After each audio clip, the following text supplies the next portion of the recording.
लेकिन जब आपने जन स्वराज लॉन्च किया था तो आपके लोगों में गांधी जी थे, फिर आपको बाबा साहेब अंबेडकर को भी क्यों लाना पड़ा अपनी राजनीति में? बहुत अच्छा सवाल किया आपने, क्यों लाना पड़ा। लोगों को लगता है कि एक और फोटो लगा दो। अब ये आपको सवाल ये भी पूछना कि सिर्फ 2 ही क्यों है, 3 क्यों नहीं है, तो उसको आप समझिए, 2 मिनट लगेगा आपको। विचारधारा के आधार पर हम लोग की सीधी लड़ाई भाजपा से है। लोग चाहे कुछ भी कहें, विचारधारा के आधार पर जनसुराज की लड़ाई भाजपा से है।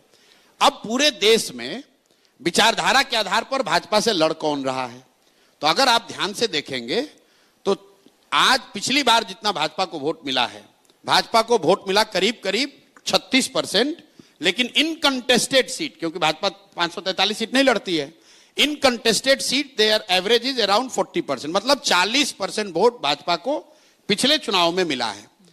80% हिंदुओं के देश में अगर भाजपा को 40% वोट आया है, इसका मतलब है कि करीब करीब आधे हिंदू आज भी भाजपा को वोट नहीं देते हैं। अब ये आधे हिंदू कौन है? हम लोग की समझ ये है, मेरी समझ ये है कि आधे हिंदू वो हैं जो 4 भाग में बटे हुए हैं। जो लोग गांधी के विचारधारा में यकीन रखते हैं वो भाजपा के आज के कार्यक्रमों से, आज के विचारधारा से इत्तेफाक नहीं रखते हैं। जो बाबा साहब के विचारधारा के मानने वाले लोग हैं वो भी भाजपा के साथ नहीं चलना चाहते हैं। जो कम्युनिस्ट विचारधारा के मानने वाले लोग हैं वो भी भाजपा के साथ नहीं हैं, चाहे किसी जाति के हों। और जो लोहिया जयप्रकाश को मानने वाले समाजवादी नेता कुछ बचे हुए हैं वो भी भाजपा के साथ नहीं चलना चाहते हैं विचारधारा के आधार पर।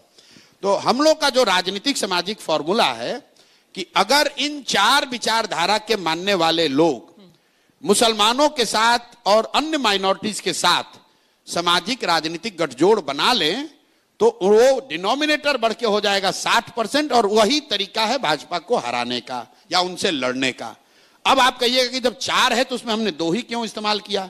क्योंकि कम्युनिस्ट पार्टी यहां एक दल है, तो उनके लेनिन और मार्क्स का तो फोटो हम लगा नहीं सकते हैं।